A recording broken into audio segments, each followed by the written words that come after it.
You're listening to a 4x4 Radio Network podcast.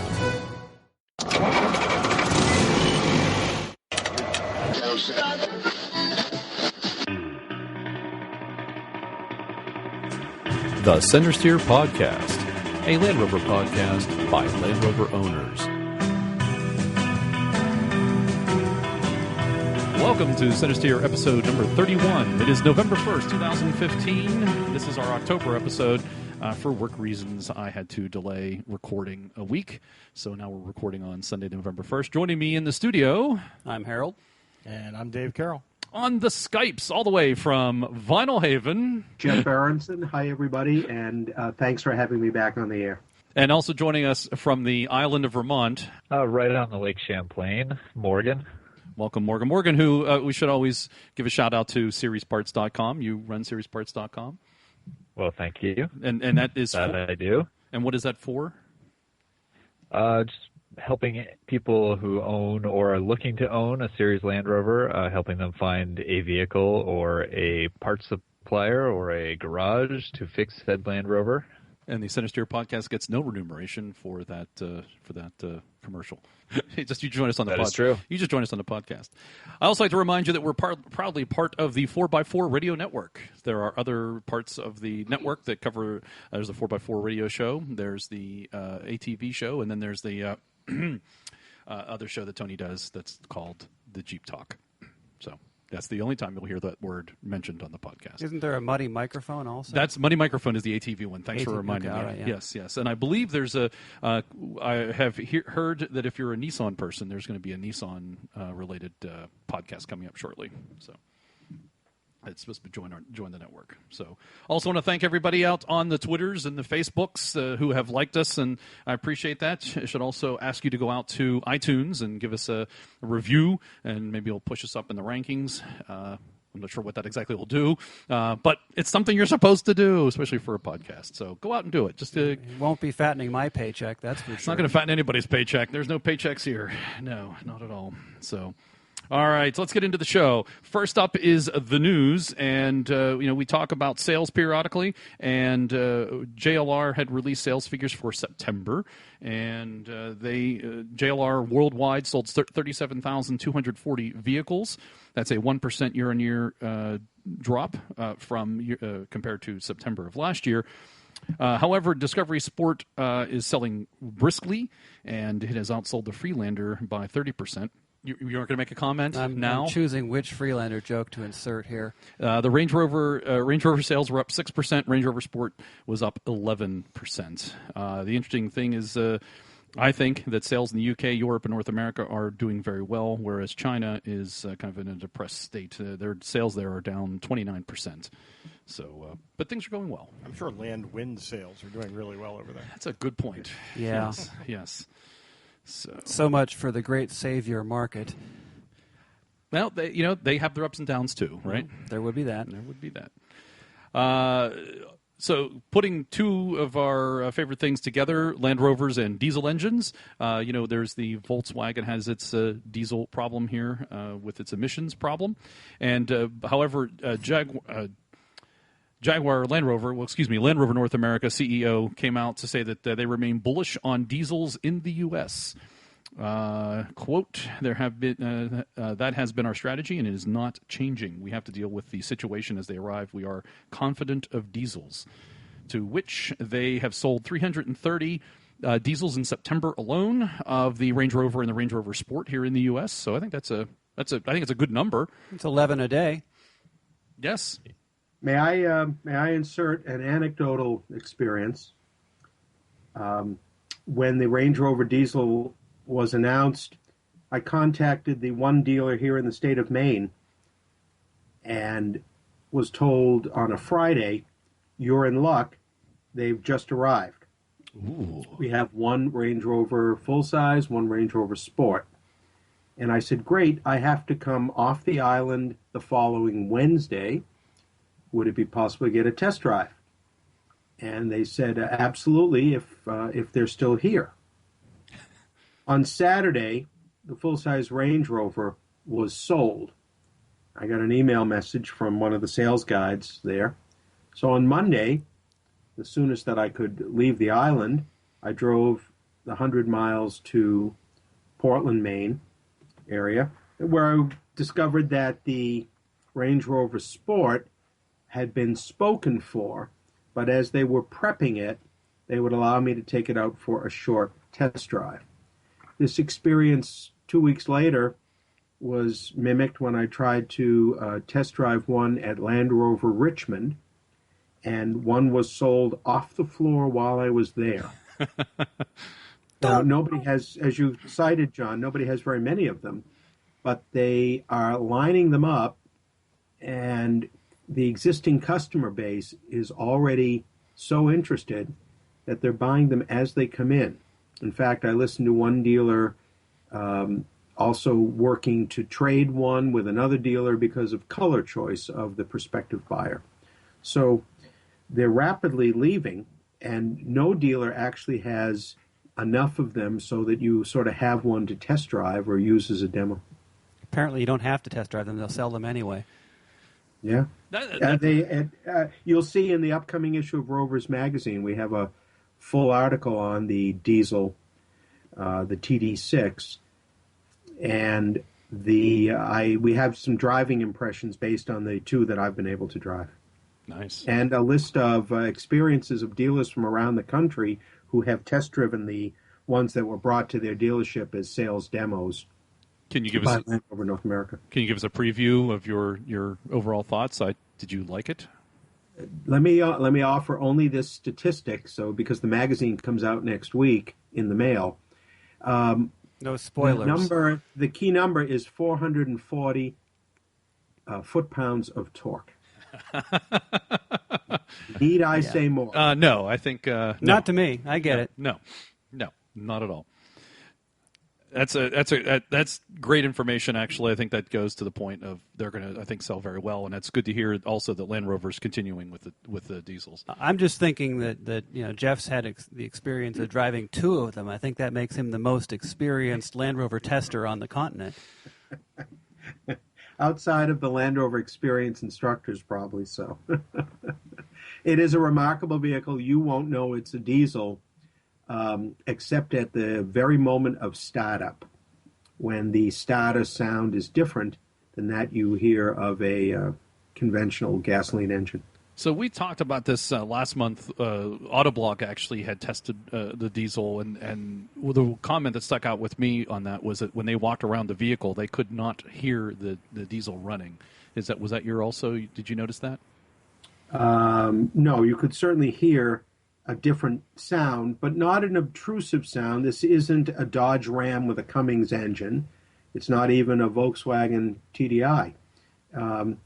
It really is a very well-insulated engine, and I'll leave it for the article just to note that there were a number of structural changes that were done to the Range Rover and Range Rover Sport models with the diesel to further insulate the sound. Nice. It's very impressive. Good. Well, they're going to expand that to the Discovery and the Evoque, and they're talking about 20 to 30% improvement in fuel economy. Well, when you realize that it will also be likely with the Ingenium engine, the newer 2-liter engine that they're bringing over for the smaller models, it's going to be very impressive. That's the one, John, that's going in the Jaguar that you mentioned also. Correct, yeah. They're going to put it, actually, I'm glad you said that. Good segue. They're going to put it into the XJ and the XF. And the F-Type, that crossover that they're introducing, its base engine will be that Ingenium diesel engine. Not surprised there. It's a badge-engineered Evoque, after all. Right. Yep. All right. So moving on in the news, this is related to the diesels. I found this interesting. Another Autoblog article on Volkswagen the Volkswagen Fix would have cost $335 per vehicle. So there's I'll have a link to the article, but I think the salient point that I found from here is Volkswagen cost controllers wouldn't approve the AdBlue solution because it would add €330, $335 to the cost of the vehicle. So apparently, you know, all the other things going on, it sounds like they knew about it for a long time, and it was all of $400.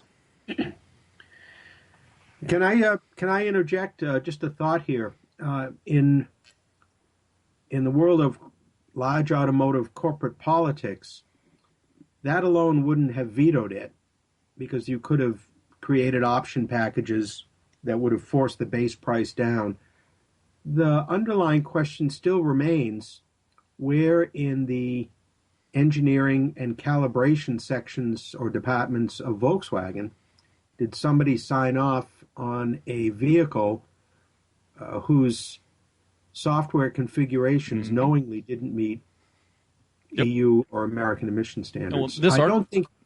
I understand the debate, and if I were in the engineering division, I would try and blame the cost accountants also.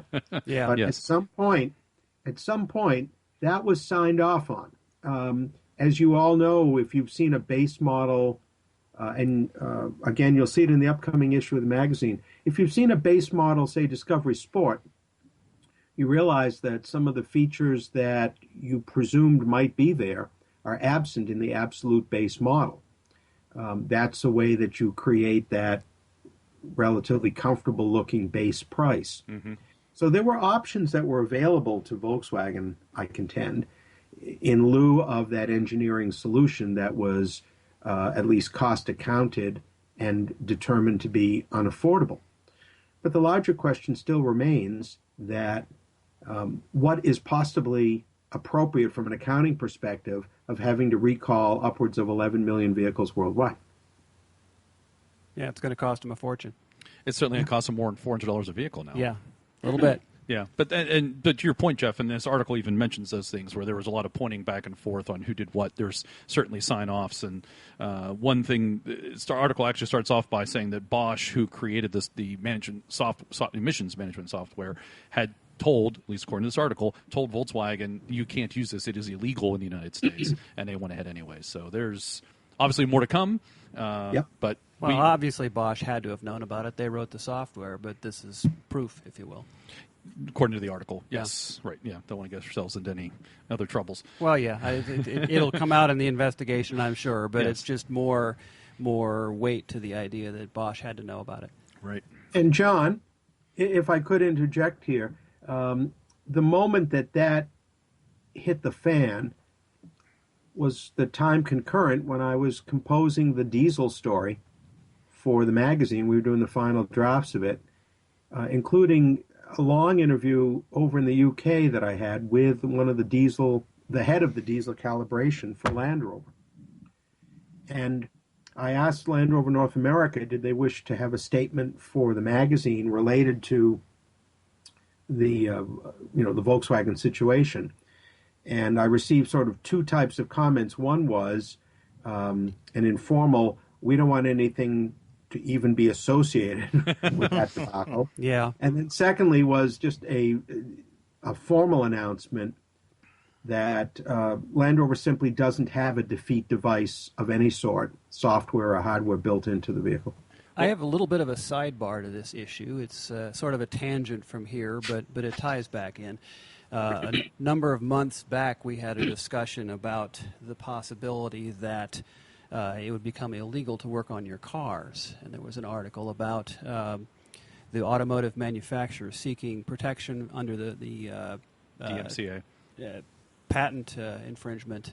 Also the DMCA because of the coding. But that's fine. Right. Well, the trademark office has decided that it is not illegal for end users to have access to the software to do these things, to modify and or diagnose their vehicles, which is a good thing. But where I'm going with this is that the articles I was reading, a couple of the trade associations have chimed in that the one thing that might help to justify this is now it's analysts are able to look at the software and perhaps even detect the wrongdoings of manufacturers more readily. This would gives credence to allowing you to work on your vehicle or check the software. Yeah, I still think there is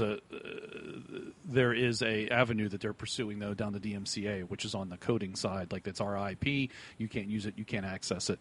I think they're still trying down that path. But I think I do agree though that this VW issue may help to stop those efforts. Right, and it should be also pointed out that actually this change to their policy has a 1-year grace period for all the various government agencies to chime in and offer their concerns. Well, specifically for modifying software on cars, tractors, heavy equipment, and the like, there's that 1-year grace period. I know that there are some changes for like phones and tablets and smart TVs and stuff like that that go into effect immediately. Right. Good. And the interesting thing is the exception does not apply to service providers. People you pay to work on your vehicles for you will not have the same rights as an individual will, as it's written Correct. now. And it excludes some things like boats and who knows. Boats? Yeah. There's lots of weird things in it. Now, mind you, the professional providers still have the option to purchase a license and all that sort of thing down authorized channels. So it's not like it will be illegal for people to get paid to work on your car. I'm just going to have all of my Discos waterproofed and declared to be boats going forward. There's a good idea. There we go. There's your answer. I like the idea of just uncomputerizing them. Yeah, go out and buy a Defender. Moving on, in Land Rover land, the 2017 Disco has been seen out on public roads in the camo livery, which is that weird paint they do. That is some wild-ass flower power camouflage there. Yeah, they do the big camo stuff. But it's been seen out in the wild, it looks like in the UK or at least in Europe. So the new Disco 5, and hopefully the name will actually be called Disco here in the U.S., and they'll finally drop the damn LR4 business. Anyways, it's coming in 2017, and it looks more and more like the model, the family that all the other families look like. It has that kind of, it's less boxy than it used to be, and the back end, I think, and even the article mentions, looks something like a Range Rover. The camouflage kind of makes it look like a bread van to me. And they're talking about it coming in. Let's see. Here it is. Diesel, gas, and hybrid models. 330 horsepower, 3-liter supercharged V6. That's currently in the LR4. Looks like will probably continue. Although they may also offer a 380 horsepower version. The diesel would be a 3-liter TDV6 that's currently sold, as we mentioned earlier, in the Range Rover and the Range Rover Sport.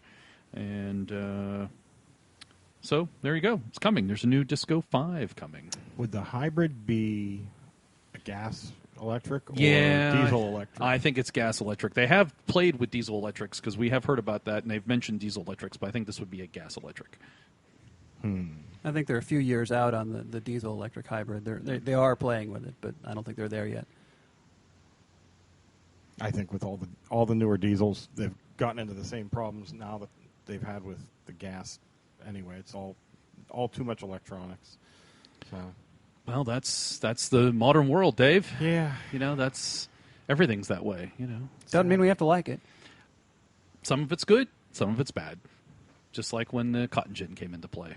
Some of it's good, some of it's bad. It's always been that way with technology.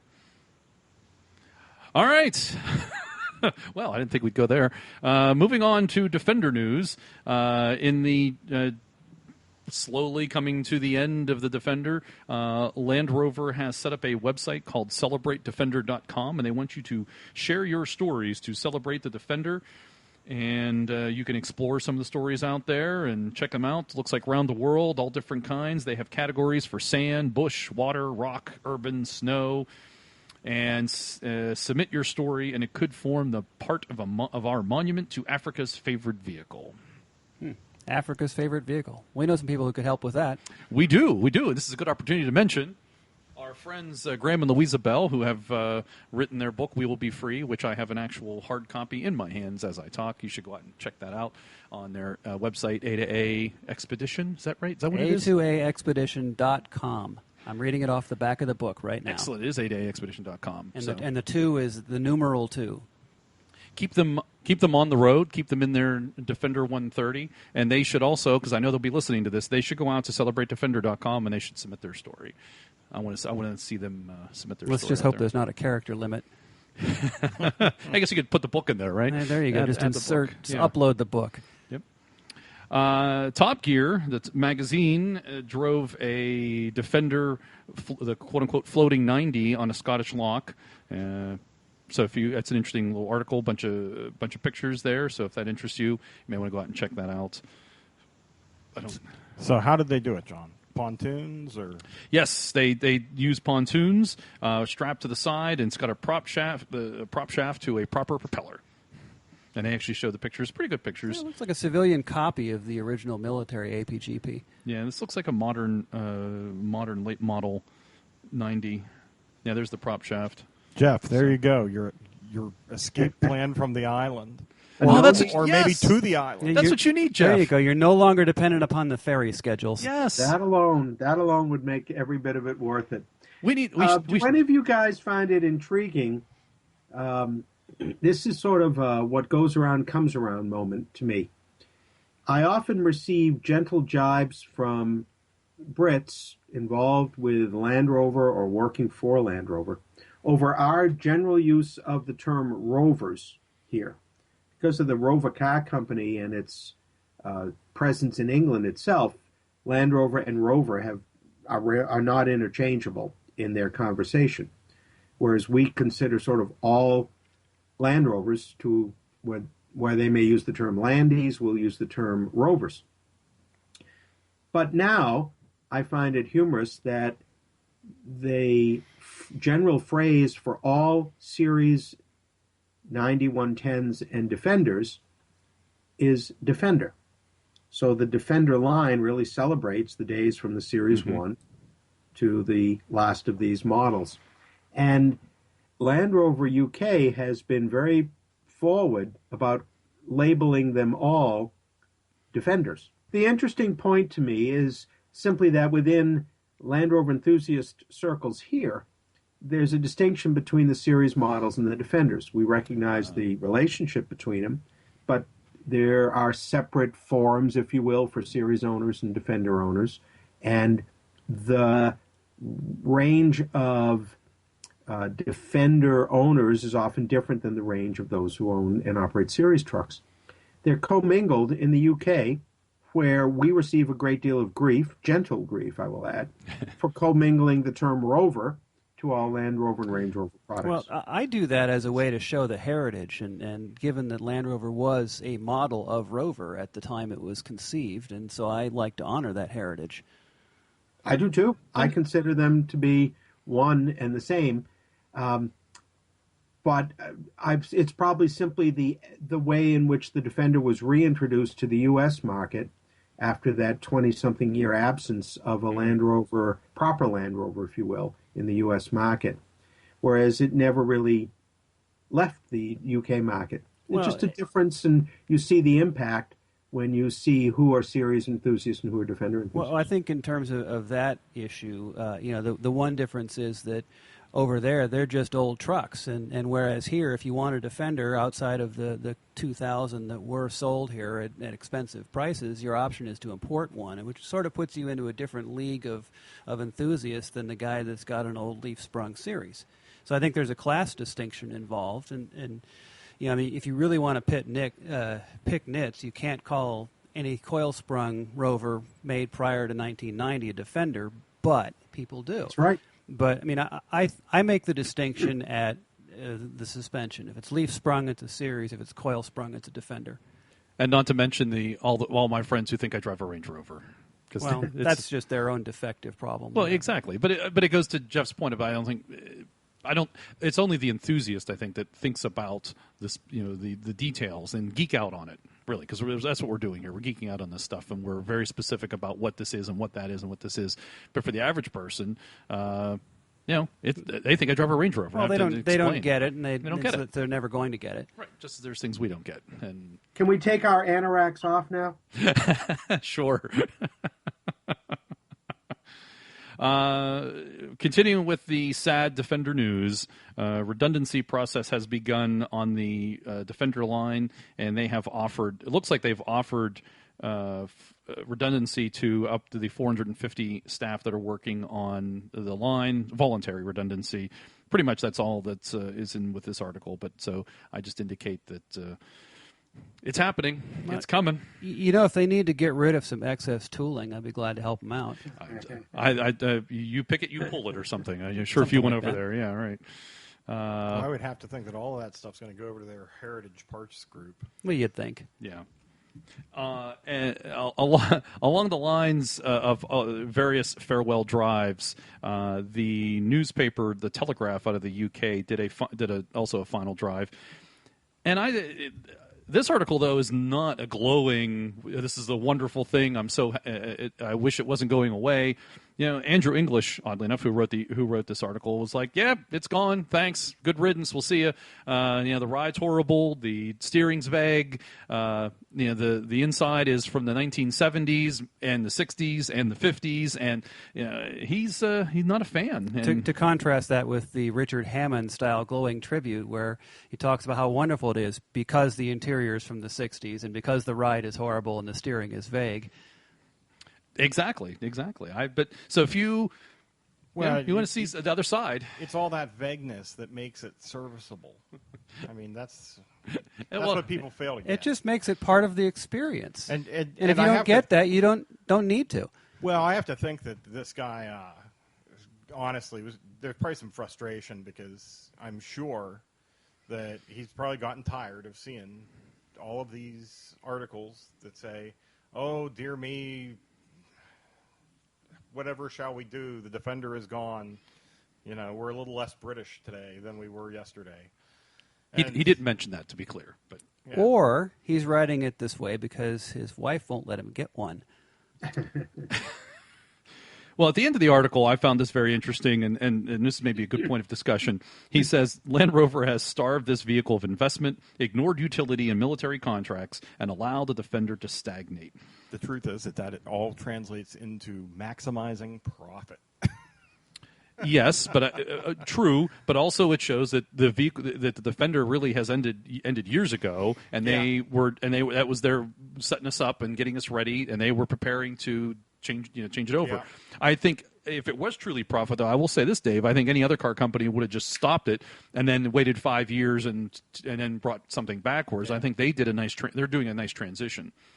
That's at least my take on that. John, when I saw that piece online, I rifled through my automotive magazine library here and found a 1979 Car and Driver, which road tested the very last year of the MG Midget. Don Sherman was the technical editor at the time, and Sherman's point was essentially good riddance, that it's about time that this little cold cart of a vehicle essentially left the road.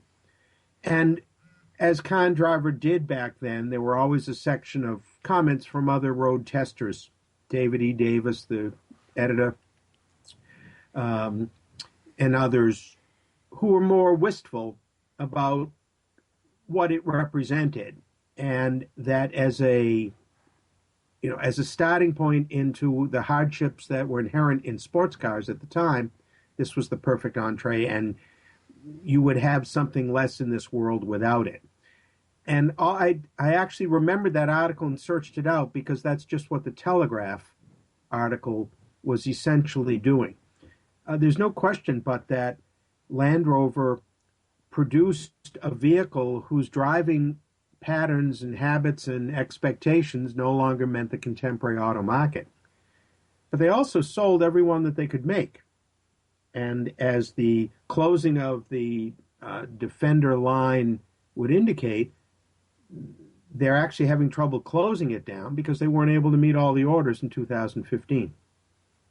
There's still, interestingly, a market for vehicles that make you sit up straight in them, that force you to like your companion because there's not much interior room, and force you to pay attention to the steering because it is vague.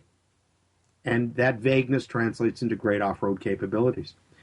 I'm not so certain that it's anything but a fear by the Telegraph, given its political leanings, that once again an important player in the British auto industry may have been missing a boat, as that industry diminishes in size, it's really left to Jaguar and Land Rover to be the prime producers of automobiles in the UK in any volume, based in the UK. Good, indeed, good points. Yeah, good. Yeah, that's... I would add to your story about the MG article, the best thing about an MG midget is how much more it makes you appreciate having a Triumph. I never felt more comfortable than when I moved from a midget into my Spitfire. There you go.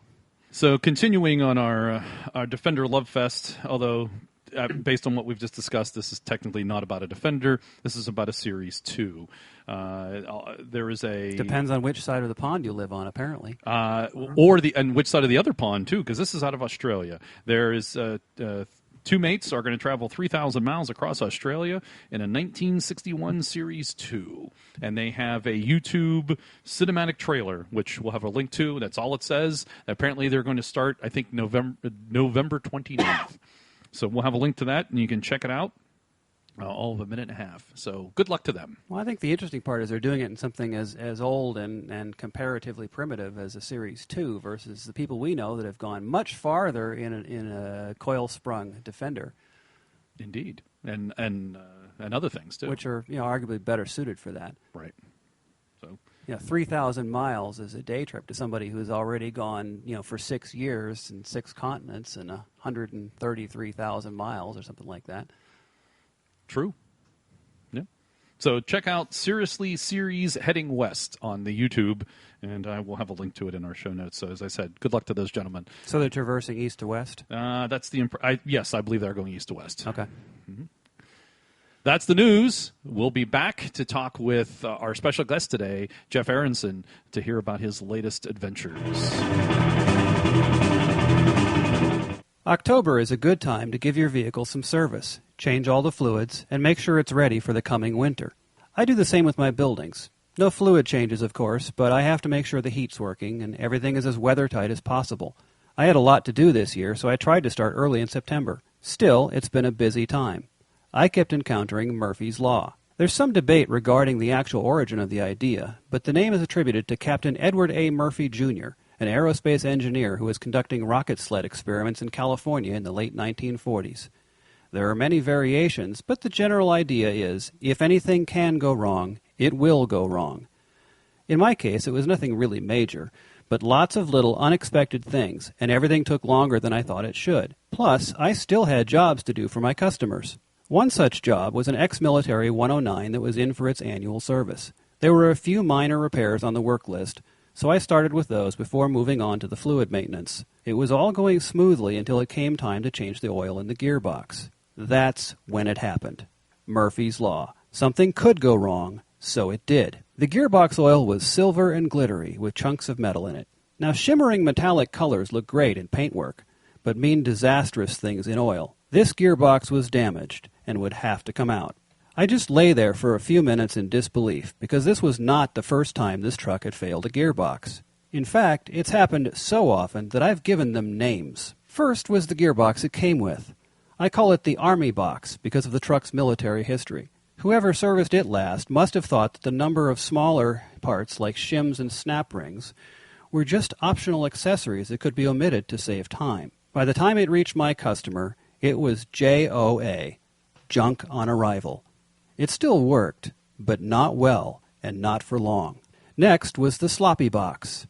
It was a used gearbox of unknown history that I had found and installed to get the truck back on the road quickly. It wasn't long before the deafening roar and refusal to stay in gear demonstrated the folly in blindly choosing this box. It was a sobering reminder that hasty decisions can be very risky. Either verify the history or disassemble and inspect. Otherwise, trouble is likely. I managed to get my hands on another gearbox, and this one had provenance. Not only did I personally know the original owner of the truck it came from, I'm also friends with the guy who had performed all the service on it ever since then. He'd even owned the truck for a while. He assured me it worked fine the last time he'd seen it, so it seemed like a no-brainer for an organ transplant into my customer's truck. It worked fine for several months until it inexplicably started misbehaving during a trail ride. It became increasingly hard to shift, and by the end of the trail, the decision was made to limp it the 14 miles back to my shop. At this point, Fourth gear was unusable. By the time it reached the shop, there were only 2 gears left, second and second with overdrive. I decided to get started by draining the oil to see what might be in it. Would it be water? Metal shavings? Gear teeth? No, there were none of these things in the oil. In fact, there was no oil. None whatsoever. Not even a drop. I couldn't believe it, so I pulled the top cover for a better look inside. It was like a scene from the American Southwest. Dusty, brown, and dry. I half expected to find bits of Wile E. Coyote down in there somewhere. Fans of Notre Dame football would have appreciated all the pretty blue and gold colors, but they indicate to me that the rotating parts had reached temperatures close to 1,000 degrees Fahrenheit. This was now the blue box, a particularly beautiful piece of junk. I would have suspected that someone neglected to check it, or just forgot to fill it, but I know it was full of oil the day before when it was in my shop for maintenance. I called my buddy, who has even more experience with series rovers than I do, and after sharing my story, I asked him if he had ever heard of such a thing happening. I expected a negative, but he recalled a time many years ago when this same gearbox had mysteriously lost all its oil overnight after a longer than normal drive. Fortunately, it was caught immediately. Nothing seemed wrong, so it was refilled, and it never gave trouble again. Until it happened on my watch, this time with the most unfortunate timing. I now suspect a hairline crack or tiny casting flaw that opened when fully warm, allowing the oil, which is also very thin when warm, to leak out. I've seen this before in other components, and it can be hard to find. I know it's not my fault, but it's frustrating. It's Murphy's Law. This brings us to what is now the glitter box. I was tired of taking shortcuts with used boxes, so I would need to build one. I'd recently acquired an aborted 109 project, which included several boxes of transmission parts. I was able to assemble a nice gearbox entirely from the parts stash. What wasn't new was a good used part. This semi-new, rebuilt gearbox worked quite well for close to a year and a half, until the unthinkable happened. A 95-cent lock washer failed to do its job, and the special nut on the rear end of the main shaft came loose. This allowed excessive end thrust of the main shaft, which destroyed the needle bearing between the main and input shafts. But why? Was the washer defective? It's just a washer. Or had I done something wrong during assembly? It's hard to admit, but it is possible to make mistakes, even with lots of training and decades of experience. Perhaps it was just a fluke, something that just happened. Murphy's Law. Again, it's frustrating, and maybe even a bit embarrassing. Fortunately, I caught it early, before everything was destroyed. The main shaft, input shaft, and a few bearings were trashed, but everything else was still good. Most of it was still usable, once I got all the glitter washed out of it. So now, if you're keeping score, I'm about to install transmission number 5 in this particular 109. I'm calling this one Frankenbox, an undead reincarnation of a gearbox built from the best parts of all its predecessors. I'm hoping it's able to terrorize the villagers for many years to come. Every part, whether new or used, has been carefully gone through, measured and inspected, assembled and adjusted by the book, checked out twice, then checked again just to be sure. Plus, anything that could possibly come loose and cause trouble has been secured by a new washer and glued in place with thread-locking adhesive. I pity the poor bastard who has to take this thing apart someday. I really hope that poor bastard won't be me. I really hope this gearbox is ready and able to defy Murphy's Law. Welcome back to the Centresteer podcast number 31. Joining us today, live from the island of Vinyl Haven in Maine, is going to be Jeff Aronson. Jeff is the editor of Rovers magazine. He's joined us a number of times on the podcast. I've officially designated you friend of the podcast.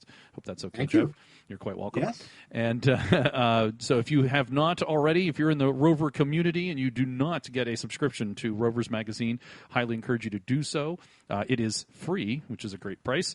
Great material, great content, and you can also get it online in PDF form. I prefer to receive mine in the old hard copy form. And if you ever have a sighting, you can submit it to the editor, which I believe is Jeff, and you might get yourself a coveted Rovers magazine mug.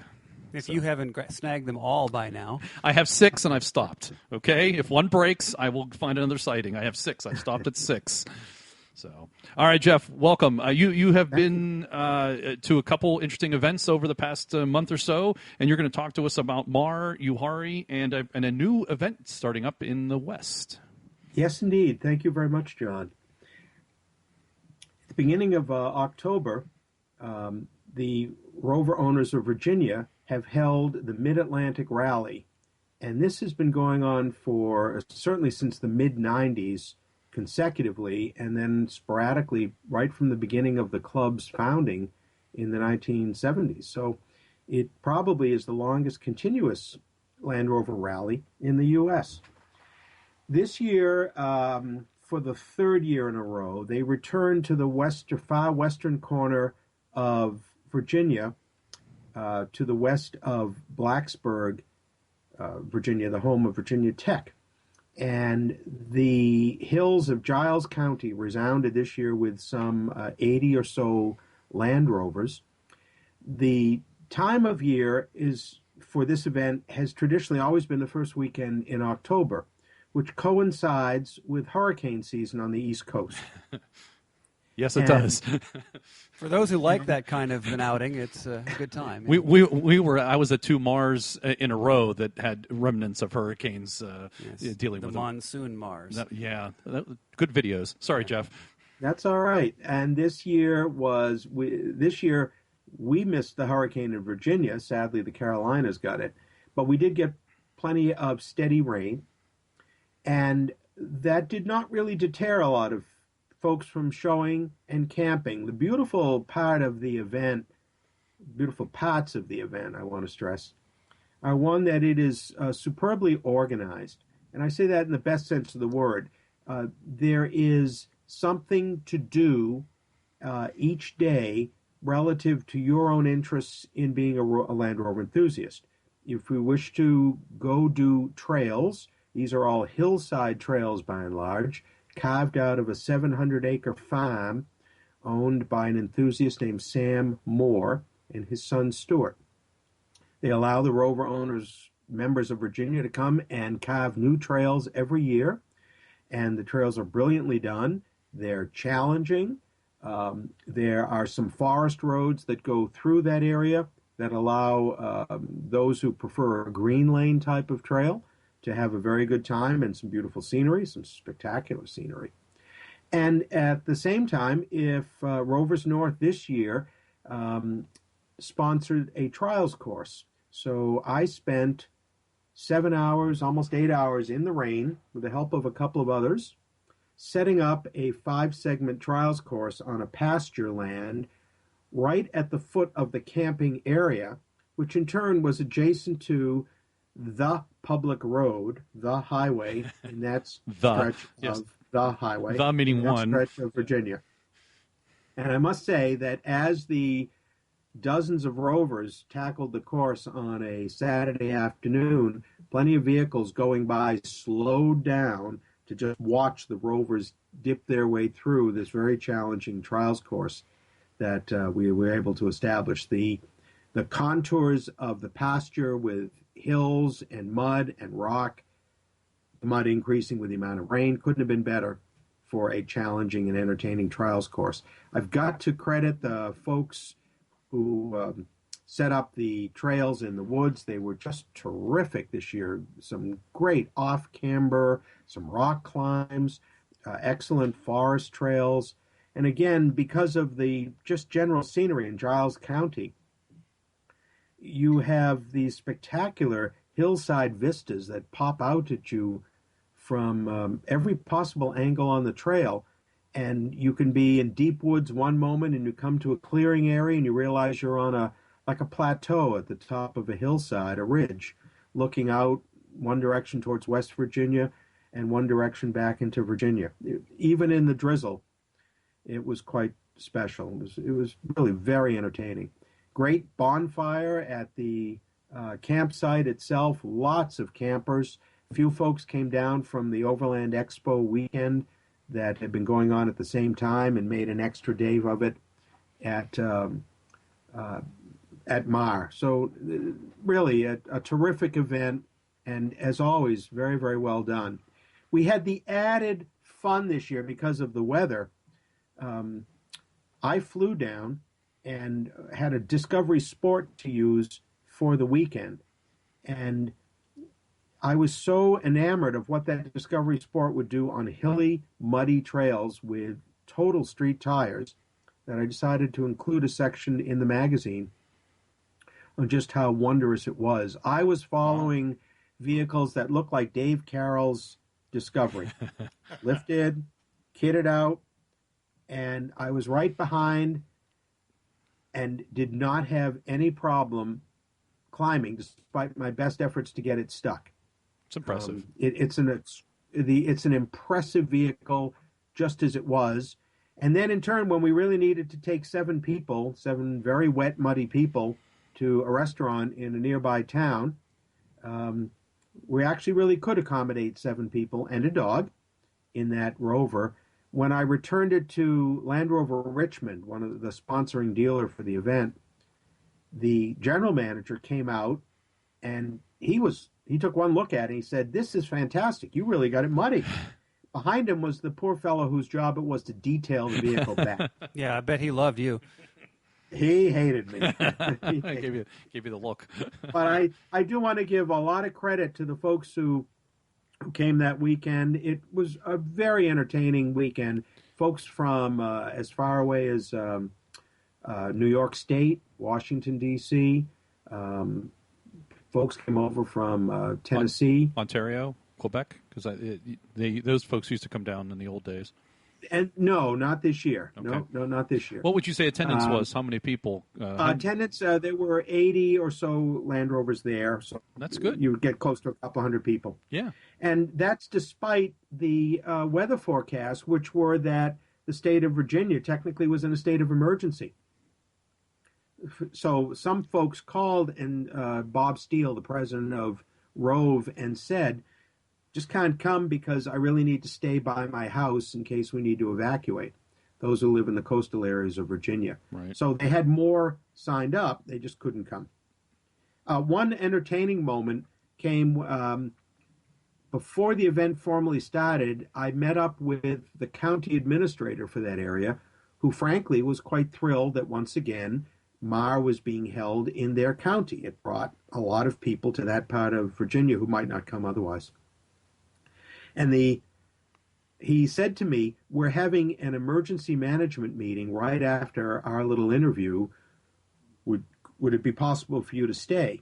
And I wondered why he invited me to do that. What I realized was, as they went through all the procedures they would undertake should a genuine emergency occur, that he was really asking, would there be 80 or so Land Rovers willing to serve as recovery vehicles Nice. in an emergency? And I assured him that I could speak for the group quite confidently that there would be 80 Land Rovers and their drivers who would be thrilled to go do rescue work in their Land Rovers. And when I mentioned it to the group the next day, they all agreed. Yeah, I never understood. We don't have that recovery thing that they do in the UK. I forget what it's called, but the UK has groups of people that will go out and do recovery if necessary.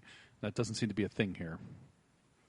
We may be a more litigious society. Yeah, you're probably right. That's where I was going to go. Yeah, you're probably right. So, good attendance. I've gone to that event for a number of years and always had a good time. I'm glad to hear that it's, back to what it used to be. They had some rocky times there for a couple of years. I'm sorry I missed it. Although it sounds like that was, you're right, it was at the same time as that Overland Expo here in the East Coast. I wonder if that affected attendance also. Being at the thought is that really there were a few people who went, but Overland Expo was really oriented towards the trade and the overlanding. So if you're an overlander, like your folks Graham Bell and Louise and their family, Overland Expo is appealing because you're meeting up with other overlanders or you're seeing what's available for your vehicle. It's really more of a trade show than it is an off-road event. You're not going to do any driving at Overland Expo. So did they have the old things that they used to have at MAR? Did they have the auction and a group meal and yes. entertainment? Yeah, and it was another interesting, because of the weather, the company that was to provide the auction and Saturday night dinner tent called Rove to say, "Hey, we're going to back out because our insurance won't cover a hurricane." And now a hurricane is predicted. So they quickly scrambled, and they found that in that very county, about 5 or 6 miles from the campsite, was a former community school in the little town of Newport that now is used as a community center for the town of Newport. It had an old school cafeteria that was in perfect shape. They found a local restaurant to come and cater the meal. We probably had the best dinner and the most entertaining dinner that we've had at Mar, and I would predict that they may well use this opportunity in the future. The tenting is fun, but it's also fun to step out and to actually have a sit-down meal in an enclosed place where you're dry. Yes. And if you have to travel across... Go ahead, I was going to say, if you have to travel across roads to get there, it's a chance to shake some mud off. And gas up again, and pick up some beer and wine for the trip back to your campsite. And you don't have to worry about getting getting lost. It really worked out very well. The raffle was very well done. Dave Short, Fireman Short on the forums, is a hugely entertaining auctioneer. He did a great job. Good. Yeah, and after it's over, you don't have to worry about getting lost going back. You just follow the thick line of mud. Follow the mud.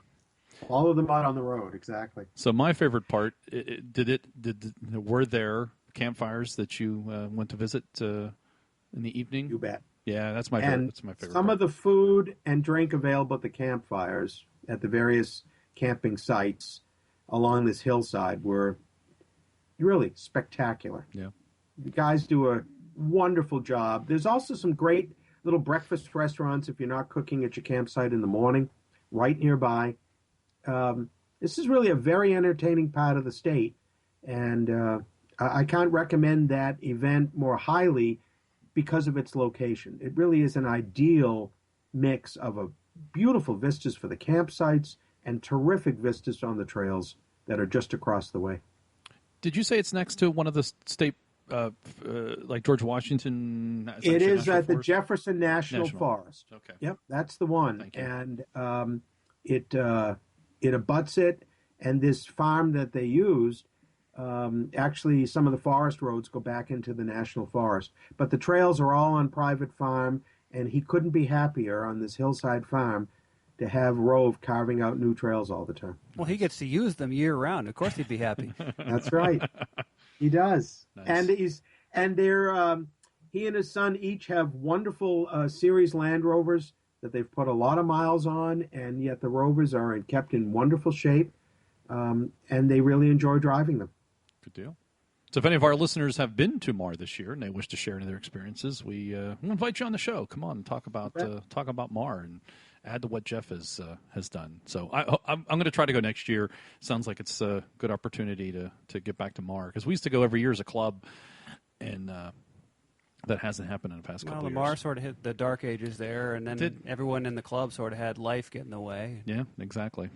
So you also, Jeff, you went down a little further south into North Carolina to Uwharrie, which is another event, right?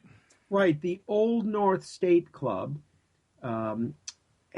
this is the 12th year of its Uwharrie event. The name comes from the National Forest about 50 miles or so east of Charlotte, North Carolina. And once again, this one is on National Forest trails that are set up for off-roading, whether it's ATVs or motorcycles or off-road vehicles of any sort.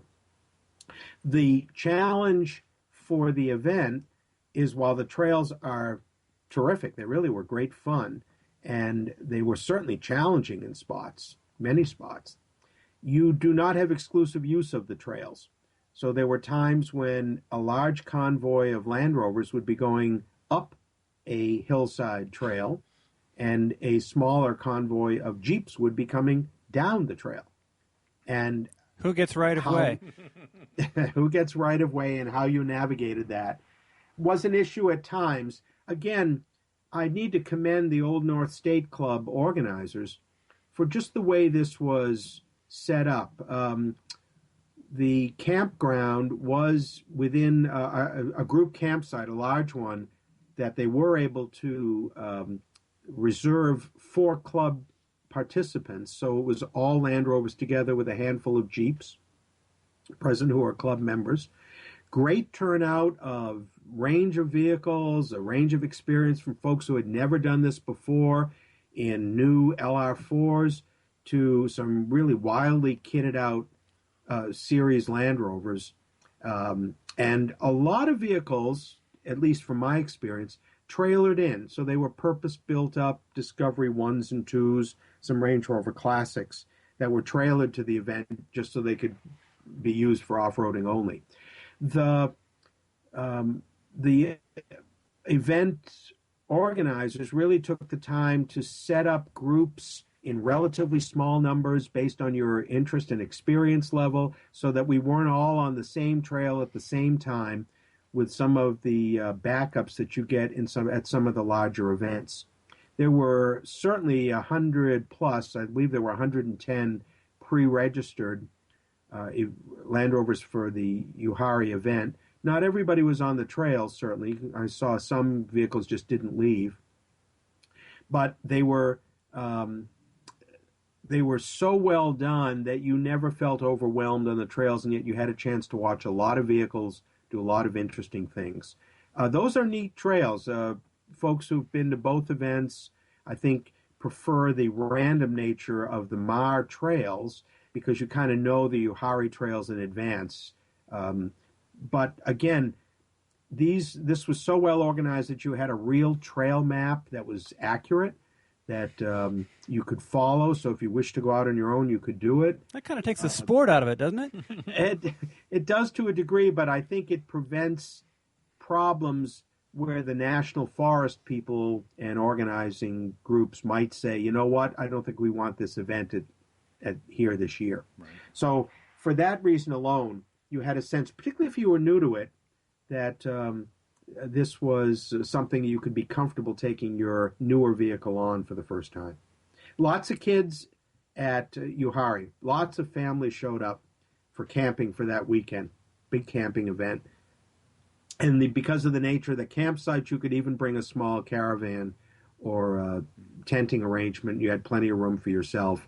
There were real showers, real bathrooms, amenities like that you don't always get when you camp at Mar or similar events. How many trucks were in attendance, do you estimate?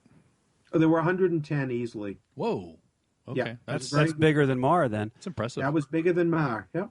Wow, and the weather was frankly perfect. It was a little cool, that was all, but it stayed dry and sunny the whole time. It was trails that were you thought were relatively easy to navigate. You realized that if it had been wet, they would have been muddy and slippery and quite a challenge.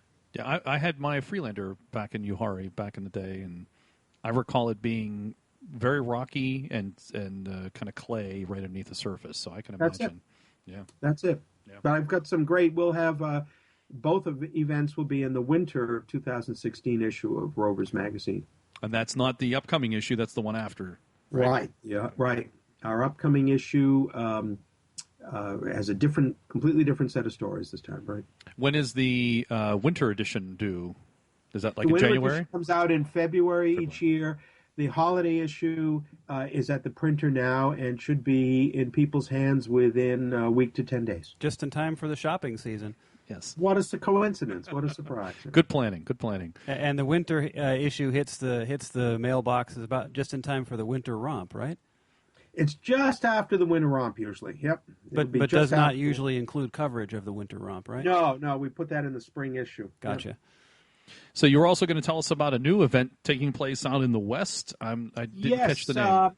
You might have seen on various forums and the like an opportunity for a raffle victory for somebody of a Discovery 1, which had been refurbished and which a number of Land Rover parts companies such as Rovers North and others had provided parts for.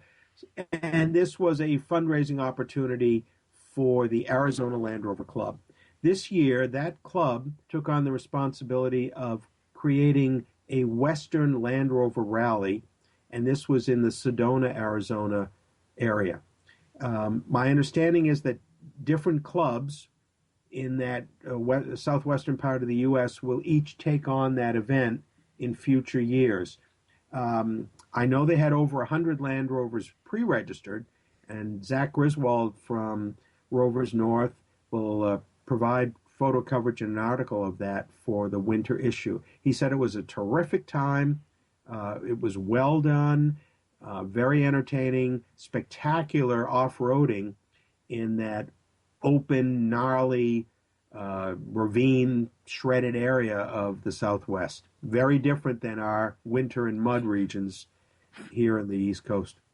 Indeed. We had a gentleman join us at Amar years ago, and he had brought his LR3 from, and he had been in the West Coast for a number of years. And one comment from him was, "This truck's too wide for the East Coast. It's too wide." Like, okay, I'll leave it at that. I don't want to say any more. It was definitely a culture shock for him. It was a different sort of trailing. Oh, absolutely, absolutely. So you said Sedona, that's California, right? Arizona. Arizona. Sorry. I got my states wrong. Now this is a competing event to the National Rally. As I understand it? No, it's not intended to compete with the National Rally, no. I think it was a recognition that the National Rally, for whatever reasons, just has a time of year that is less convenient for people, and the cost of that event, I think, was raising some questions for some participants. Just a chance, I think, to try something. Just as a thought here, in New England, I consider it a big deal if I go from Maine to Connecticut, but Texans drive that far for a gallon of milk. I think at times on the East Coast, I certainly ignore the vast distances that it takes to go between states in the West and Southwest. Yeah, you can drive all day and not leave the state. Of Texas, exactly. Yeah. Have you been to the National Rally, Jeff? I personally have not. I've only edited stories that others have sent. Yeah. I had a chance to go at one point to drive out with some folks from the East Coast, but simply couldn't take that time at that time of year. Good deal. Well, so what's upcoming for you? Are you any events in the next couple months? Anything for the magazine? Or are you battening down the hatches on the island? I personally am battening down the hatches. We actually have for this coming issue, for those of you who enjoy reading about Land Rovering in Africa, we have a terrific South Africa story in this issue that folks should get soon, by a fellow from the Pacific Northwest who grew up in South Africa and returned home and took a 10-day or so trip in Land Rovers, including a Series 1 that accompanied him in regions of South Africa that just show how perfectly attuned those vehicles were for their daily use in a remoter place like Africa. It was really quite something. We've also got, though, if you're a Pacific Northwest fan, there were some terrific activities that went on this summer in Idaho and in the Pacific Northwest in Washington State, and we'll have those in the magazine as well. Also, commend the folks in Northern California from the Northern California Land Rover Club, who put on a terrific event every summer up in the Sierras. And we have a great story about that and some terrific photos.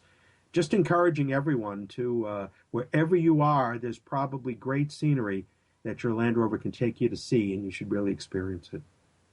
I could not agree more. That's absolutely correct. And probably one of the best ways to see it is in a Land Rover. It's the only way. That's the only way. It's either that or on foot. Which, if you're in a Land Rover, an old one, there may be a there's a joke there. Yeah. Well, thanks, Jeff. We appreciate you giving us an update on those thank events. You very much. Yeah, absolutely. Always glad to have you on the show. Now you may resume your hatch battening. Didn't you got a new? I think you got a new stove, didn't you, for the house? Was that last year? I have a new wood stove. I will trumpet to those who are wood stove devotees. A company called Pacific Energy out of Canada, Western Canada. I am supremely happy with the early use of this stove and what it means for a perhaps warmer existence this winter. Terrific airtight stove. Cool. Very happy with it. And how is your series truck running? The QE1, bless its heart, is now running. It has been running well. It had not been stopping well. When I took off one set of rear brakes, I discovered the sort of goo that indicates either a leaky wheel cylinder and or a leaky hub seal, or a combination of the two. When I took off the other wheel, I discovered that I also had goop there. So fresh brakes on it allow it to stop better. Stopping is optional, Jeff. Stopping is optional, but it is helpful when children are involved and so on. I am actually readying the Tropic Top to go on the car for the winter. I've been running a soft top all year, and last winter ran my Exmoor top with a fume curtain as my winter runner, and it worked out quite well. I just don't want to subject the canvas top to another winter like we had last year, so I'm readying the windows tracks in the Safari top so that the window won't fall out again. You ever thought about running the hard top with the fume curtain?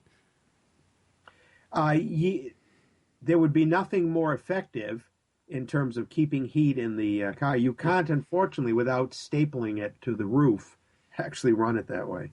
Well, that's just a little bit of fabrication away from happening, Jeff. It could be. It could be. Right now, I'm gonna run it as I have in the past with the hardtop. Last year was the first year of trying it that way. It worked, but I don't want to ruin that canvas top. What are you running for a heater? I have, when I bought the car, it came with a Kodiak heater. That was the standard at that time for the U.S. models, particularly those in the Northeast. But back in 2003, it received the Rovers North Mount Mansfield heater, which is really just a different core and blower motor. It's a stock heater on steroids, as I recall. It is, and it really does work. You actually can feel the heat in the vehicle. You know, that 109 that I looked at yesterday that I told you did the recon, it had in the dash 2 of those cheap electric heaters. That was really? They were in the dash. Yeah, the ones you buy for like $5. These are a waste of time. Yeah, they might put out heat eventually. Yeah. And they was whilst draining your battery and killing your alternator. Completely, yes. Wow. And for those who maybe don't know, Jeff, your QE1 is your daily driver, right? That is my daily driver. I've had it since 1991. Now I've been able to establish that it has over 550,000 miles on it. I have That's a good start. Engine. Yeah, now she runs every day. I have an engine that is a Rovers North rebuild from 1995 that went in at about 180,000 miles. So that engine's been in the car since then. I have not even had the head off of the engine. You've put 400,000 miles on your truck? Yep. Wow. I didn't think the island was that big. It isn't that big alone. The truck has some of my work takes me off island, and it's gone on a lot of trips over the years. Yeah. Well, plus, you got to remember, he hasn't had brakes for a while, so he just lets it run around the island. Just gets in it when he needs to and gets out when he needs to. Maybe he used it to heat his house maybe in the past, too. And just packed it indoors. Good deal. Hey, thanks, Jeff. I appreciate you giving us the update and continued wonderfulness of the Rovers magazine. I do enjoy reading that. So. And now we're going to talk to our local correspondent, Dave. He's had been to a couple events, and he has some events coming up, and he's going to give us an update on his truck. You haven't been on the show in a while, so this is a good opportunity for you to let our listeners know what's happening to you in your world. So you've moved to a farm. Yes. And you still have... Where I can make extended use of my various Rovers. And how big is the fleet these days? Well, let's see. I'm down one. So we're down to 3 discoveries. One was parts. One is probably on its way to being parts. Oh, they're all parts eventually. Well, yeah. So honestly, all of my discoveries have probably they're closer to being done and gone than they are to. How many on the road? One. And that's the blue one? That is the blue one. And so where have you been recently? I think you said you went to Robesonia? Well, I was headed for the Robesonia trials, and about 4 hours before I needed to get in the truck and go, I decided that I couldn't trust my new cooling system enough to take it out on the turnpike and then hope to actually make it home. So I aborted that whole trip. So tell us about Robesonia, though, for those who are not familiar with it. Where is it located? How many people are there? Is in northeastern Pennsylvania, and it is their trials event is sponsored by the Rovers Club, and that is an acronym for something. And I couldn't. That's different than Rove, which is the Virginia folks, right? Yeah, Rovers is Rovers owners of. I forget what Rovers stands for too. I forget. Where are they out of? That's Philadelphia. Yeah. Yeah. Yeah, eastern Pennsylvania. Okay. So, the Robesonia Trials is a relatively large event, small in participation, but they actually have typically a 10-stage trials course where you compete. And I found that trials is my niche. Ooh. I mean, I like going to events like Rovers on the Rocks, but trials is a lot of fun. It's very technical, definitely. Oh, without a doubt. So for those who haven't been to a trials event, what takes place? Like, what happens? Assume this is a time-based and I think a score-based system? It is not time-based. It is score-based. You start out with, on a single stage, there will be 10 checkpoints, and you have to pass your vehicle through each checkpoint. They're numbered from 10 down to 1, and by passing the vehicle through each checkpoint, you reduce the number of points that you take. So the higher the points, the worse you are doing. And then you're reversing, you're trying to park, you're trying to climb a hill and make a turn. If you reverse, you take whatever number of points you would be shunt. At. Yes. Known as a shunt. They do allow a single shunt. I don't know. It's hard to describe. So, but you're doing a number of technical things with the vehicle. So you're trying to climb and turn. Yeah, you're trying to go down a hill and turn. You're trying to back into things. Yes. Yeah, and John and Dave, if I could interject one point that's important. Generally speaking, you're not allowed to stop and think. Right. So you actually need to be moving forward, or if it's a reversing course, reverse. As you go, you cannot stop, or you lose. You are assessed the points at the slalom marker where the stop occurred. Yes. As I recall, you're not allowed multiple tries at the same stage either. You screw it up, Nope. you screw it up. That's right. Take your points and move on. Yeah. So that's Robesonia. That's Robesonia. Is there off-roading there also, or is it just a trials event? No, it's just a trials event. It takes place on private property. Do you camp, or is you do camp? Okay. Or you can camp. There's also a lot of people are local to the event, so they don't stay. Right. But there are a few of us that do stay, and a good time is had by all in general. And you've participated. I know you've gone for the last couple of years. I've gone probably 3 times now, right, over the last 2 years or 3 years. So did you fix your truck since you couldn't go this year? Yes, I did. And I decided that I needed to more thoroughly dismantle the vehicle. That sounds like you, Dave. Because you've not dismantled it upon the trail enough, I guess. Yeah, well, I mean, I've done some things that I guess are a little out of the norm for D2s, even off-road. Really? Dave, how many guys do you know that have punctured the top of their fuel tank? None. I mean, none. One now, apparently you. Yeah. That takes some special skill, I'll have to admit. We have to pause the podcast. How did that happen? I don't know. I don't know. The conclave the year before last, I was standing there next to my truck, and I thought, I smell gasoline. Someone further up the trail must be having a problem. And I start looking around, and no, there's a stream of gasoline running out from underneath my truck. So, quick, light a match. Well, no, I chased. There was a guy walking by with a cigar, and I chased him away. So what else? What other events are coming up, Dave? So the big event here in the Northeast. Well, there are a couple of big events coming up. Typically, there's a Guy Fawkes event in New York. Right. That I have never been to, and I just know that it happens right around the beginning of November. So, are you familiar with it, Jeff? Yes, I am. It's upstate New York, and there's an enthusiast. In fact, it should be coming up soon. Guy Fawkes Day is November 5th. Right. And it tries to coincide with that old British holiday. It is a highly entertaining event and has. Would you put a mask on your truck? Of the upstate New York folks, some come down from Canada.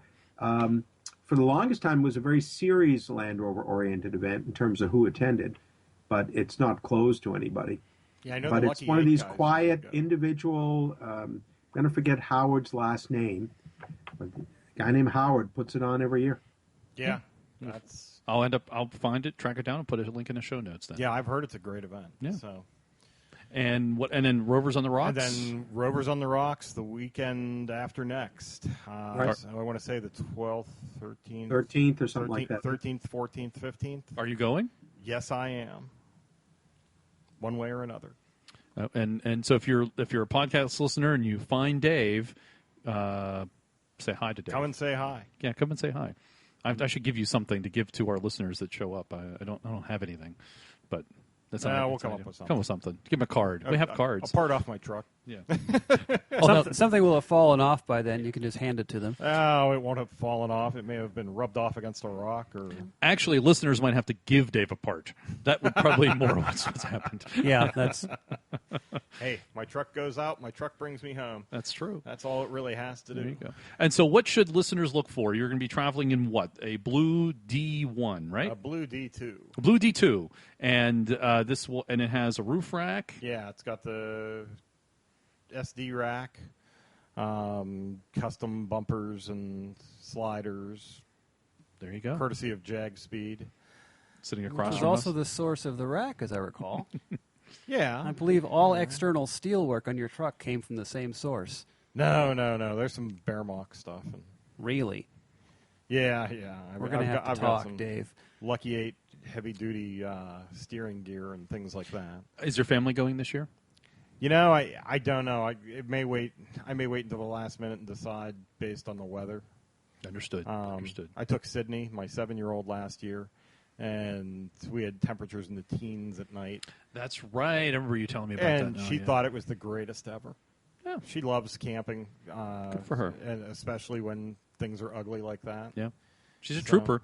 Oh, she is. She is. She's been on. I've camped with. Been in a camp. She's been there. She's great. Yeah, she got to ride in the front seat last year. Ooh. So, anything else beyond Rovers on the Rocks? Anything else for you? for the rest of this year, probably not. And what about the main winter romp? The next big thing for me will probably be the main winter romp, unless our local club decides to do a one-day. So how long does it take to get to the main winter romp?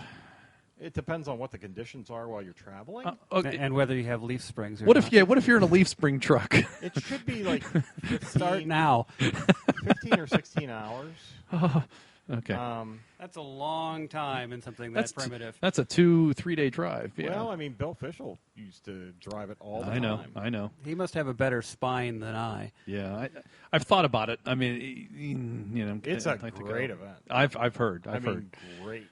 But traveling in a 109 with a fume curtain, and that would be the fume curtain. I highly recommend the fume curtain, Jeff.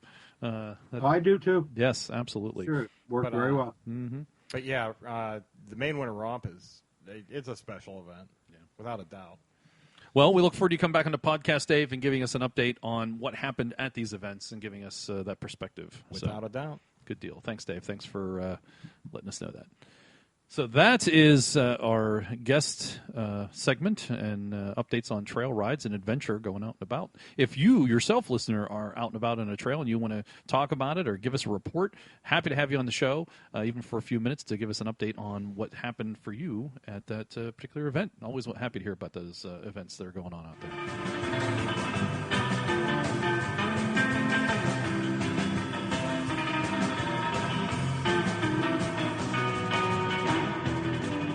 And next up on the Centresteer podcast, number 31, you're not going to give me the Triple X stuff, no? No. You're not going to do that? Triple X plus one just doesn't sound as sexy.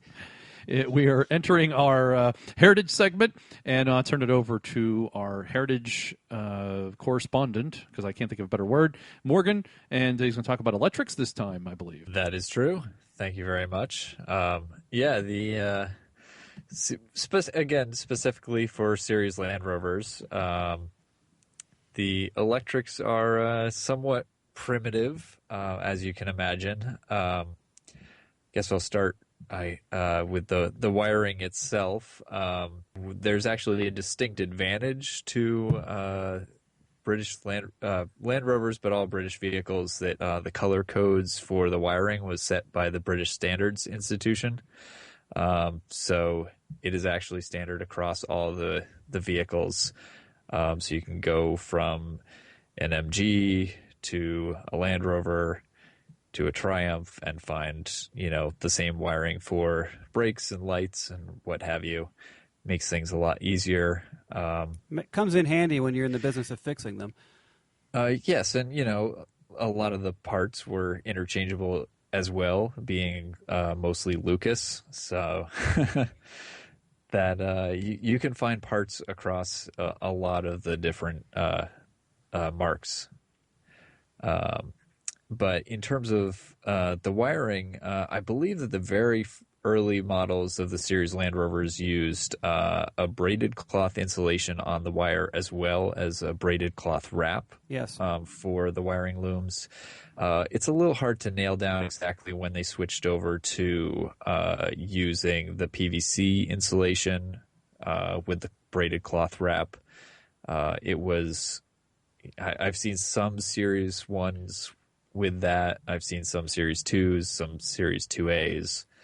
And then eventually, by the time they got to the Series 3, they were using PVC insulation and a PVC wrap.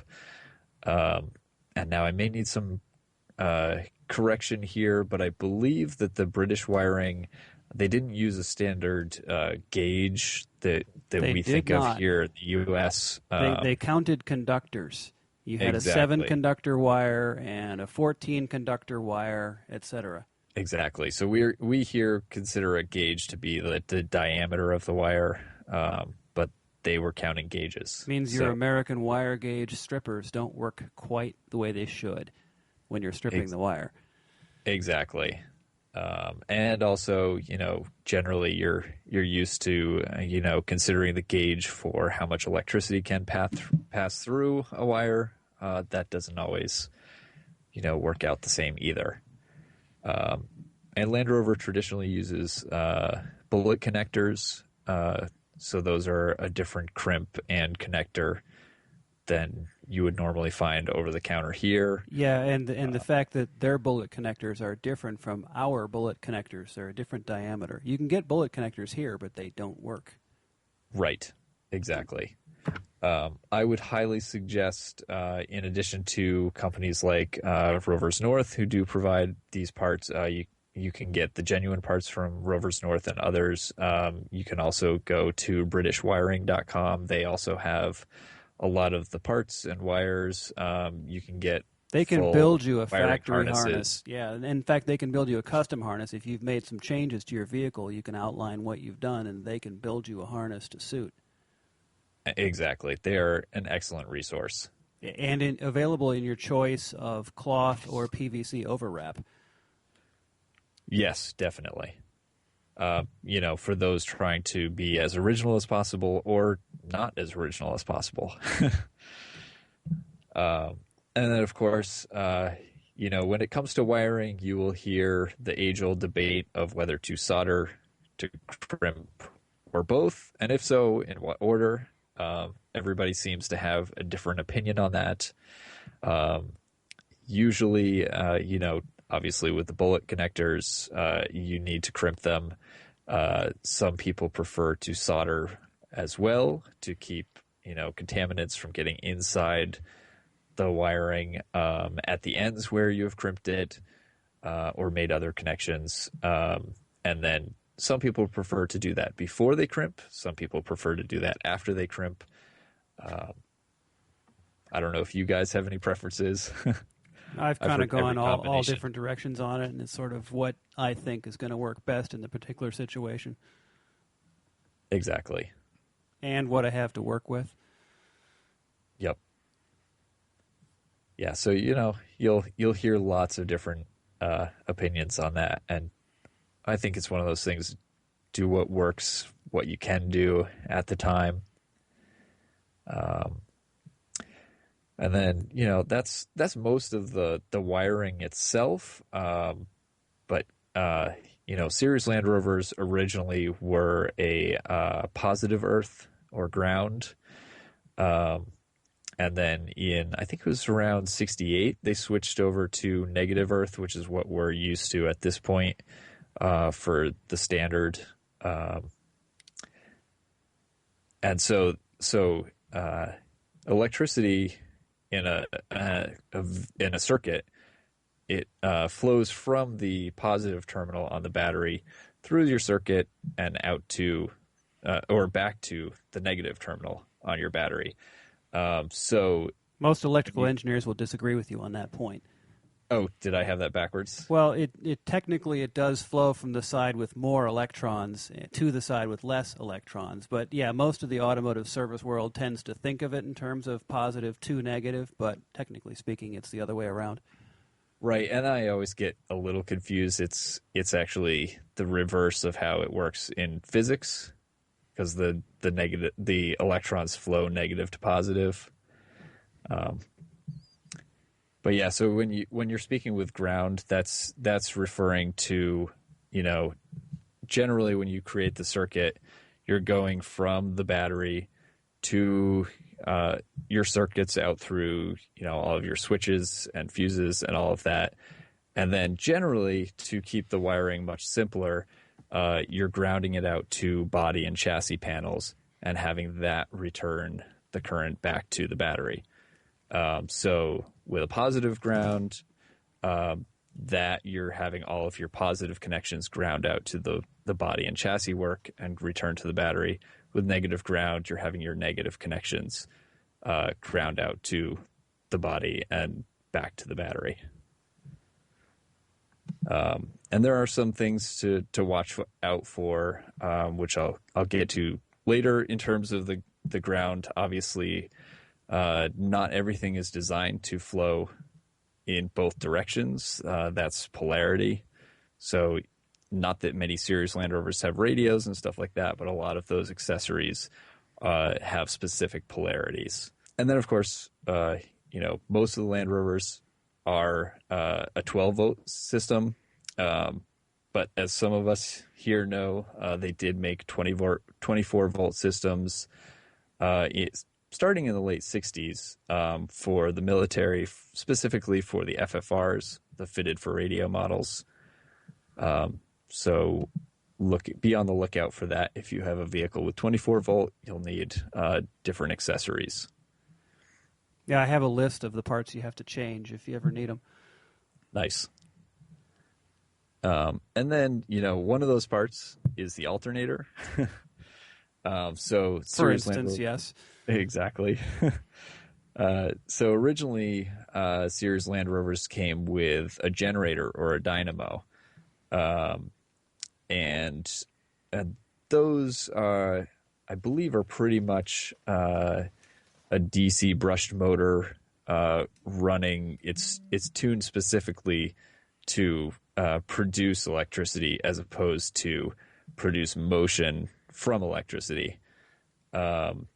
They don't produce quite as much voltage as an alternator does. And they generally produce electricity all the time. And they also need to be polarized. So that's another thing to watch out for, depending on positive or negative earth on your vehicle. Yeah, it's not so much the generator as it is the voltage regulator in that case. Right, yes.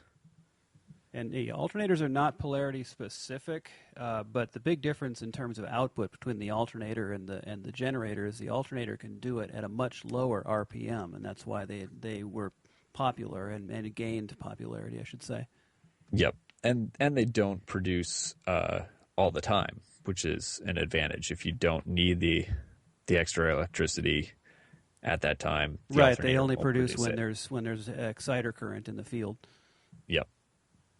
And the other interesting thing, if you're into making changes and doing things not as the manufacturer intended, they can be made to produce in either direction of rotations. If you need to flip it around to make it fit under the hood, that's fine. Right, definitely. And I don't believe that alternators were standard on series Land Rovers until around 1971, but they were an option in the mid-'60s and later. Yeah, as they were on all of the British makes. And it was the same alternator, too. Nice. And if I Morgan, absolutely. From experience, on my Series 2A, my 66 2A, when I first got it, it came as a positive ground generator item, and I reversed the polarity deliberately because I wanted to put a CB radio in for off-roading. It was not difficult to reverse the polarity and to set it up that way. What I found was that in general, at about 30 to 40,000 miles of driving, the brushes would wear out on the generator, and you would have to take it off, put in new brushes, and put it back in the vehicle. It was not a particularly difficult job. It just had to be done more often.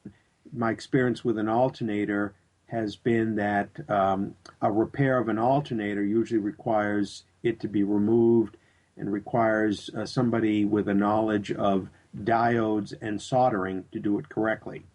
It's almost easier at times to just swap the alternator out. They certainly last longer, and as was noted, they will produce recharging current at idle speed, which a generator generally doesn't. And that's a very good point on the maintenance, because alternators can be lower maintenance. Generators are something that's more maintainable yourself, but those brushes are somewhat of a consumable part in DC.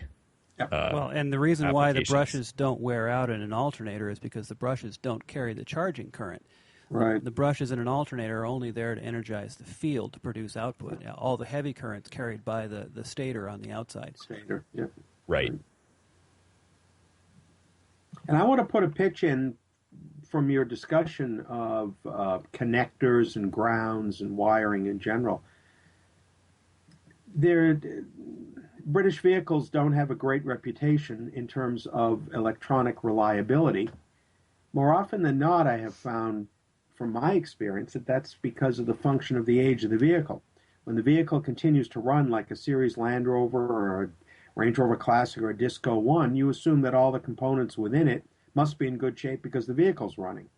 In actuality, there is a lifespan to any wiring and to the continuity available in any ground based on years of muck and corrosion and just brittleness that takes in from the metallurgy of the wires. There's nothing like a fresh wiring harness, whether it's specific to the engine or the lights or a general wiring harness, to make a huge difference in your assumptions about electronic reliability of British automobiles, Land Rovers included. It makes all the difference in a series truck if you're doing something major to it, to just go ahead and get a new wiring harness in there. You just won't have the electronic issues that you assume you will. And in the big picture, they're not that expensive. Bingo. Right, exactly. And it's one of those things where even if you go and inspect your wiring, you may think that you're seeing things are all fine, but by the time you go through to remove all the connections and replace them, when replacing the wiring harness, you find, oh, well, here's a bad ground here, here's some corrosion there, I missed that. So it's just a nice point to, you get to go through the entire system and clean up every little bit of it. And it's easy to get corrosion up inside the wire where you can't see it, and Right. you have chasing down these phantom problems, and it's in the middle of the wire somewhere, and you don't know it. Absolutely. And, especially with grounds, a bad ground is a very common problem. Most vehicles, it's due to rust. But with Land Rovers, there are also points where you are grounded through a point that's also, contacting the Burma Bright body panels. And though that process of corrosion of the Burma Bright is actually expedited by electricity when there are contaminants. It's the electroplating process. Right. Exactly. In reverse. Right. Definitely. So, it's always good to clean that up, and that will prevent your panels from being eaten away as quickly as well.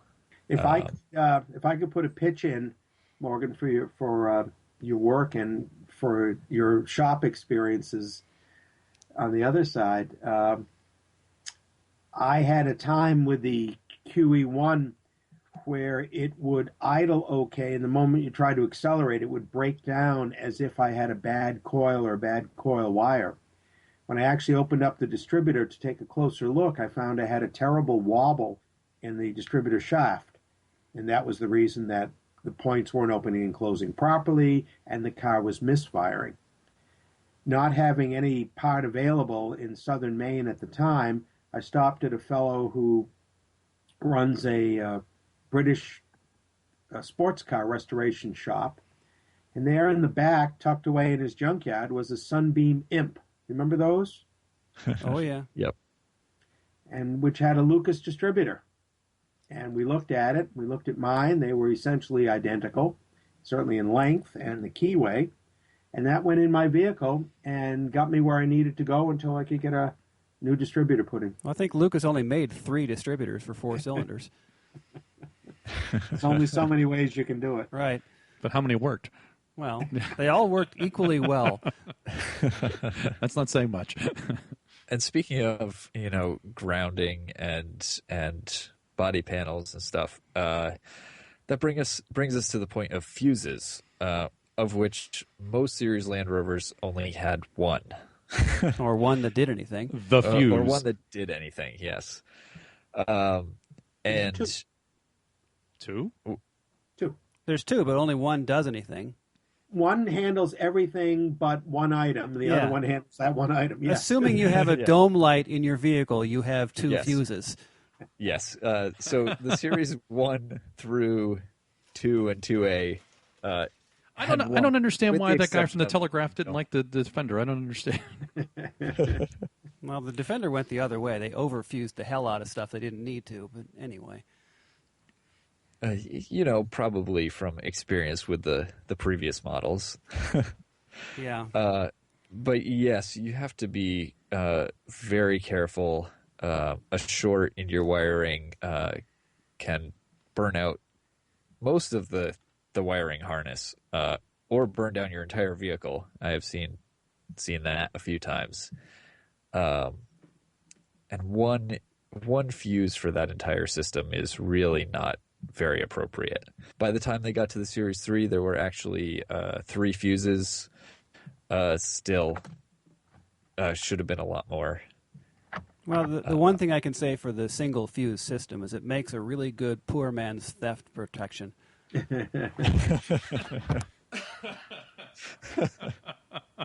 Yeah, because battery cutoff switches are so complicated. Well, fuse is already there. Just give it a yank. That doesn't cost you a thing. Essentially a battery cutoff. Yeah, it is. It's true. And, along with the rest of the wiring, British fuses are rated differently than American fuses, so keep an eye out for that. As you can imagine, there are some of the upgrade options we've discussed. There are more. Obviously, the converting from positive to negative earth is a common one, especially if you want to run accessories. There are some people who upgrade to solid state voltage regulators. They're just a little more modern. They're available out there if you really want to do that. Obviously, alternators are also a common upgrade. One of the most common is probably the Delco 10 SI series. also 12 SIs and some of those. If you want to get one of those, there are a bunch of adapter brackets out there. You can put most models in there, though. Very common is to set up a full fuse box with a lot more fuses to make sure your wiring is safer. An extremely common one and a very intelligent upgrade to make is adding relays, especially for your headlights. Absolutely. Because all of that power for your headlights is actually going through, in the Series 3, it's the steering column and the switch, the indicator switch. In the earlier models, it's still going through the switch. A relay basically is using a lower voltage to control an electromagnet to throw the bigger switch for the actual current flow. Yeah. And the nice thing about that is so your delicate Lucas switch is only passing signal voltage at that point, or signal amperage, I should say, and they last virtually forever once you take that load out of them. Right. Exactly. And a relay is $5. When it wears out, you just unplug it, put a new one in, and you're fixed. Right. And, you get some other nice side effects from that as well. They're not really side effects, they're bonuses. Like you actually will get slightly brighter headlights because you can actually pass that higher voltage through there. You can even then go and install upgrades like halogen headlamps or LED headlamps. You can also do some other lighting upgrades like LED bulbs for your gauge clusters.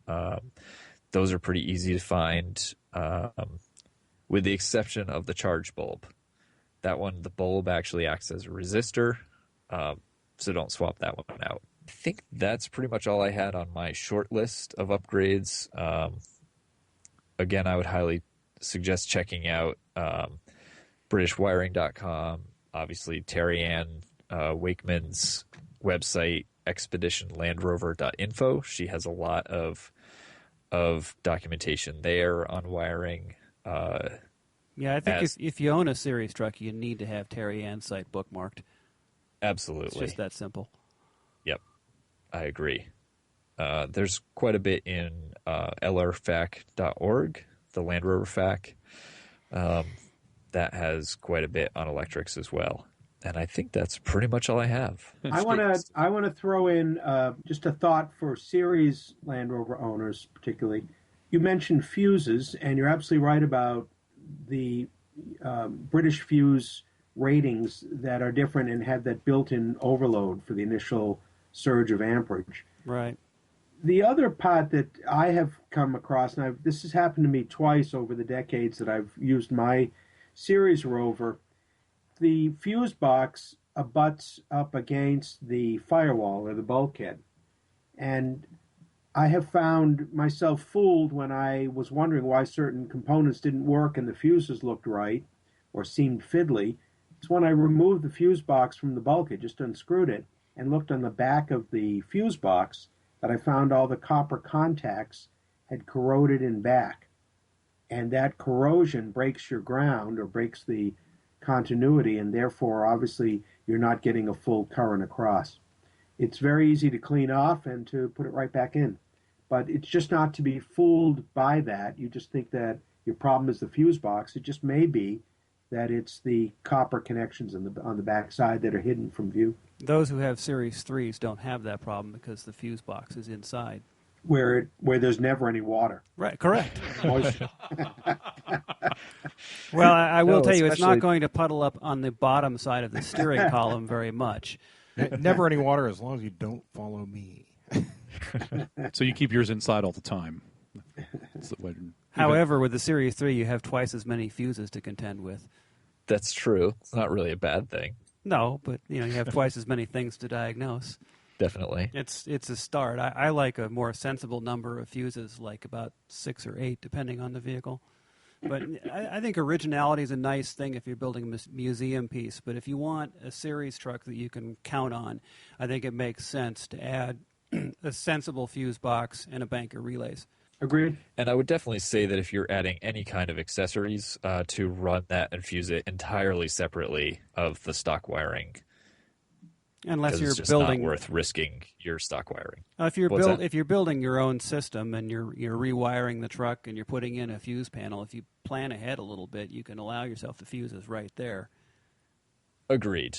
But yeah, if you intend to add a number of accessories, but want to keep your wiring harness fairly standard, I would highly suggest that accessories go on separate fuses and a separate system.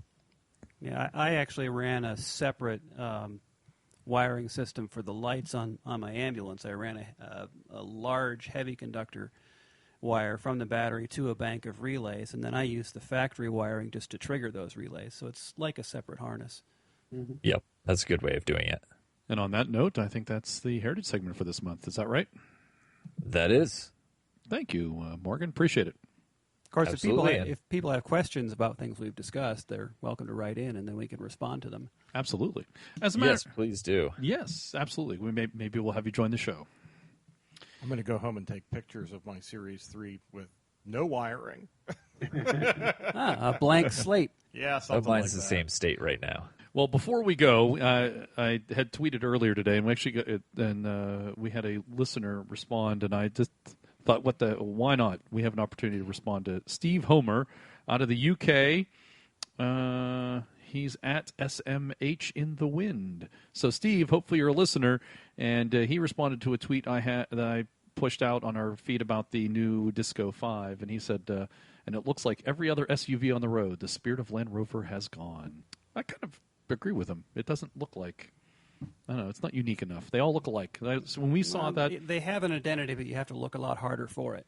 Yeah, exactly. Yeah, when we saw that Disco Sport over the summer, it looked like every other vehicle on the road. I agree with you, Steve. Get it out on the trail, and I'll make it unique. Throw some mud on it and some dents. It'll look perfect. Pennsylvania pinstripes. I'll rub it against a tree somewhere, and it'll be unique. There you go. Thanks, Steve, for tweeting, and we'll tweet back at you there.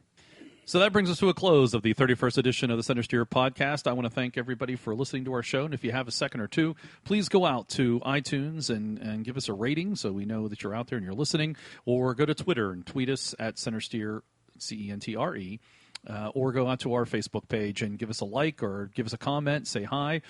And we appreciate you hearing that. Don't forget, we are part of the 4x4 Radio Network. If you're interested in other off-roading, other overlanding, or other makes, there's shows there for you. There's one on Jeeps, upcoming on Nissan. There's even ATV. And, of course, there's the 4x4 podcast by our friend of the show, Dan Cole, who's now stationed up in Alaska. So thanks again for listening. And I want to thank very much Jeff Aronson from Rovers Magazine for joining us on the show today. Thanks, Jeff. Thank you. At a ball. Good, and hopefully everything goes well for this winter for you in Vinyl Haven. Thanks. All right, everybody, we'll talk to you next month on the 32nd edition of the Centresteer podcast. Have a great month. Get your Rover out there in the field, and we want to hear about it. Take care.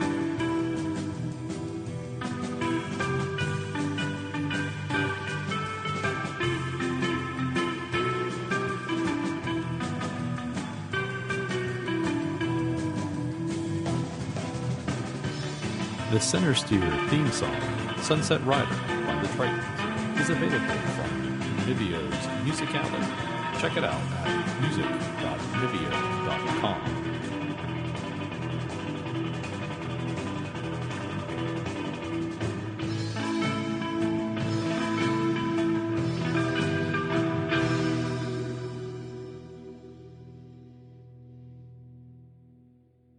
I'm redoing the closing because I just realized I didn't thank Jeff for joining us. Oh, don't worry about it. I'm going to do it again. You're fired, I'm fired.